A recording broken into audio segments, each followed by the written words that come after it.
देखिए, अगर आपने भी एमपी बोर्ड के सेकंड बोर्ड एग्ज़ामिनेशन का फॉर्म भरा हुआ है, तो यहाँ पर कुछ अपडेट सामने आ रही हैं, जो कि मैं आपको आगे बताता हूँ। वैसे तो इस बार के एमपी बोर्ड का जो रिज़ल्ट है, वो इम्प्रूव हो गया है, यानी कि 10th और 12th दोनों का ही 70% के ऊपर पहुँच गया है, पर फिर भी यहाँ पर 30% बच्चे ऐसे हैं, जो कि पास नहीं हो पाए हैं। एंड इन 30% में से भी सेकंड बोर्ड एग्ज़ामिनेशन में काफ़ी कम बच्चे फॉर्म भर रहे हैं। अब इसका क्या रीज़न है, वो अपन आगे समझते हैं। साथ में यहाँ पर आपके डिस्ट्रिक्ट के जो डीयू होते हैं, उनको भी आदेश दिए गए हैं कि सेकंड बोर्ड एग्ज़ामिनेशन के फॉर्म आप बच्चों से भरवाइए।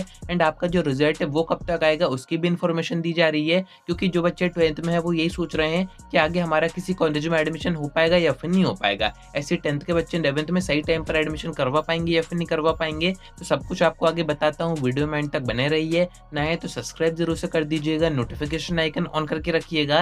एमपी बोर्ड के सेकंड एग्जाम की सारी अपडेट्स आप तक टाइम पर पहुंच जाएंगी। अब देखिए, फर्स्ट तो ये अपडेट सामने आ रही है, इसमें आपको बताया जा रहा है कि जो बच्चे भी फर्स्ट बोर्ड एग्जाम में फेल हो गए थे किसी कारण से, तो उनके यहाँ पर सेकंड बोर्ड एग्जामिनेशन के फॉर्म भरवाए जाएँ। बच्चों को समझाया जाए, उनको जानकारी नहीं है तो सारी चीज़ें बता के उनसे फॉर्म भरवाए जाएँ। काफ़ी स्ट्रिक्ट ऑर्डर आए हैं ऊपर से, यानी कि एमपी बोर्ड से आपके डिस्ट्रिक्ट के डीओ को ऑर्डर्स दिए गए हैं। अब डीओ का काम है कि उसके डिस्ट्रिक्ट में जितने भी स्कूल है, वहाँ पर जो बच्चे भी फर्स्ट बोर्ड एग्जाम में फेल हो गए थे 10th या फिर 12th में, उनके वो फॉर्म भरवाए। एंड ऐसे में डीओ कॉन्टेक्ट करेगा आपके स्कूल के प्रिंसिपल से, देन प्रिंसिपल आपको कॉन्टेक्ट करेंगे। अगर आपने अभी तक फॉर्म नहीं भरा है, तो हो सकता है कि आपके पास फोन आए कि आप सेकंड बोर्ड एग्जाम का फॉर्म भर दें। अब बच्चे इसका फॉर्म क्यों नहीं भरना चाह रहे हैं, वो अपन इस अपडेट के थ्रू समझते हैं, क्योंकि इसमें आपको कुछ डेटा एंड फिगर्स बताए जा रहे हैं कि कहाँ पर कितने बच्चे फेल हुए थे एंड उनमें से कितने परसेंट बच्चों ने अभी तक सेकंड बोर्ड एग्जाम का फॉर्म भर दिया है, जो कि आप देखेंगे तो अभी तक काफी कम है। जबकि एमपी बोर्ड ने डेट भी यहाँ पर एक्सटेंड कर दी है, 21 मई तक फॉर्म आप भर सकते थे, बट अब आप 31 मई तक भर सकते हैं। इसी चीज को देखते हुए एमपी बोर्ड ने डेट बढ़ाई थी,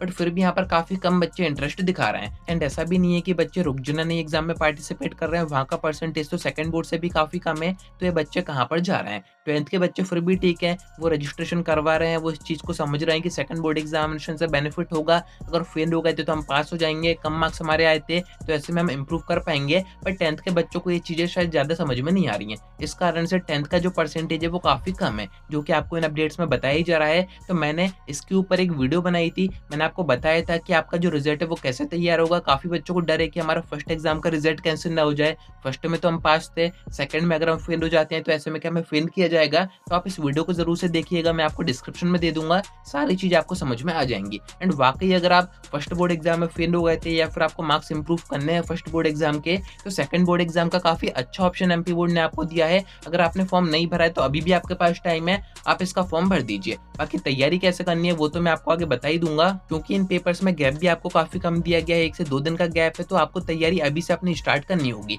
एंड अगर आपने अभी तक कुछ भी नहीं पढ़ा है, आपको समझ में नहीं आ रहा है कि हम सब्जेक्ट में कैसे पास हों, तो आप एडुस्टेट ऐप से इंपॉर्टेंट क्वेश्चन के सेक्शन से सुपर पीडीएफ बाय कर सकते हैं। सभी सब्जेक्ट के हमने यहाँ पर अपडेट कर दिए, हिंदी मीडियम इंग्लिश मीडियम दोनों में ही। इसमें हमने आपको बस इंपॉर्टेंट और सिलेक्टेड कंटेंट दे रखा है, आप इस पीडीएफ से पढ़ेंगे, बड़े आराम से पास हो जाएंगे, साथ में अपने मार्क्स भी इंप्रूव कर पाएंगे। अब देखिए, काफी बच्चे कह रहे थे कि ठीक है एग्जाम हम दे रहे हैं, पर इसका जो रिजल्ट है उसमें देरी ना हो, जिससे कि आगे हमारा नुकसान हो जाए, हम 10th के बाद 11th में एडमिशन ना करवा पाए या फिर 12th के बाद हम कॉलेज में एडमिशन ना करवा पाए। तो ऐसे में आपके रिजल्ट के ऊपर भी एक अपडेट आ रही है, जो कि इस अपडेट में आपको साइड में बताया जा रहा है कि एमपी बोर्ड तो पूरी कोशिश कर रहा है कि नेक्स्ट मंथ यानी कि जून में आपका एग्जाम खत्म हो जाएंगे, तो नेक्स्ट मंथ यानी कि जुलाई में आपका जो रिजल्ट है वो अनाउंस कर दिया जाए। पूरी यहाँ पर कोशिश की जाएगी, प्रॉपर आपकी कॉपी चेकिंग की जाएगी, इसकी स्पीड भी अच्छी रहेगी एंड बच्चे भी कम रहेंगे, तो ज्यादा टाइम कंज्यूम नहीं होगा, यानी कि 1 महीने में आपका जो रिजल्ट है वो अनाउंस हो जाएगा। एंड एक चीज और बताई जा रही है कि 12th के बच्चों को आगे कॉलेज में एडमिशन करवाना है एंड उनकी जो कॉलेज एडमिशन की प्रोसेस है वो भी रनिंग में है। तो ऐसे में हो सका